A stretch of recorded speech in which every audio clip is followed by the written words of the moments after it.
from the most watched news team in Ohio. This is News Channel 5 at 11. I lost it all. I lost my 4-year-old. I lost everything. A mother grieves after suffering a devastating loss and asks the community for help. Just moments after Patty Smith leaves home with one of her daughters, fire claims the life of a second, injures a third, and leaves her husband fighting for his life.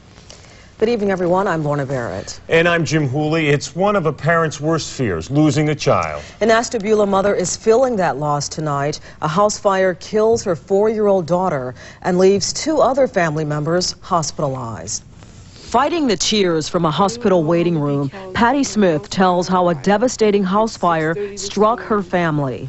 I lost everything in the fire. I lost a 4-year-old daughter.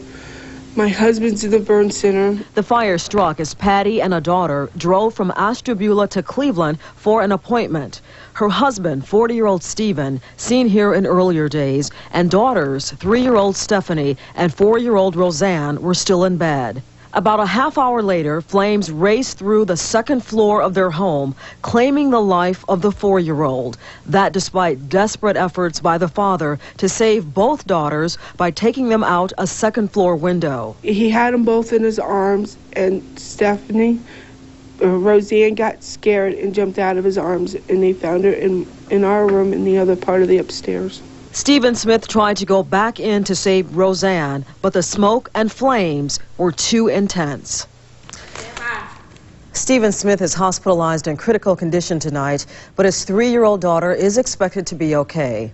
Now, to help the family, the First Assembly of God Church in Austinburg is taking clothing donations. A fund is also being established. A judge has ordered a drunk driver to spend 3 to 10 years behind bars for the death of a little girl. Here's a look at the sentencing hearing in Cleveland today for Charles King. Last summer, he crashed into a family standing along I-90 after their car broke down. And 7-year-old Gabrielle Nardinik died. At the hearing, her parents asked for a tough sentence, and King asked for understanding. This is my daughter, Gabrielle. And because of your actions that day, Mr. King, she is no longer with us.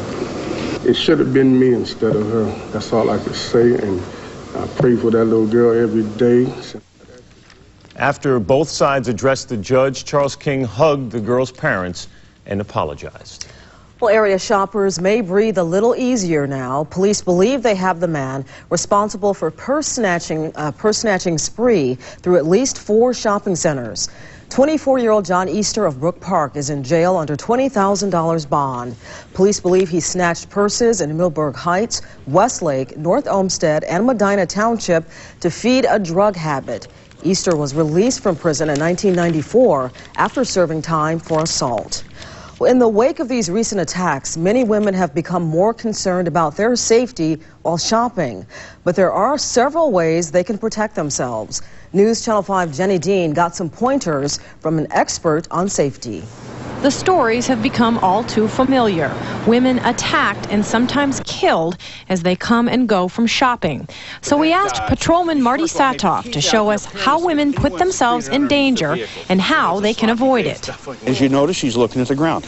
A lot of women, when they walk, they stare at the ground. She should be up looking around. Both hands are full. Purse is behind her. Someone comes up behind her, cuts the strap, they're gone. She's going, her bag. She does have a hand free, but the bad part's the money in the hand.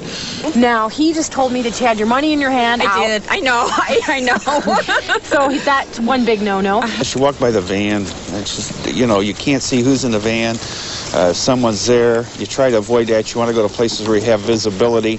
So we asked the woman if she was concerned with avoiding vans and trucks, but she seemed surprised. I wouldn't have even thought of it. From here, the patrolman showed us a few women who were doing things right. Everything's fine. She's got her keys out. She's moving toward her vehicle, straight in. Doesn't have an alarm system. She's got a lock. Everything's right there. And Patrolman Satoff said these women had the right idea by shopping together. Did you try to go with somebody else? Yeah. On purpose? Yeah. I'll never go by myself. The best approach, he says, is to stay alert. but he says that women should not be overly frightened. You have a series of crimes that puts a lot of attention on it, and there's a little bit of paranoia. Let's face it, the crimes are few and far between, but they can happen like lightning strikes. News Channel 5's Jenny Dean. Well, it's happened again. Another case of CO poisoning, and this time in Lakewood. One woman was hospitalized.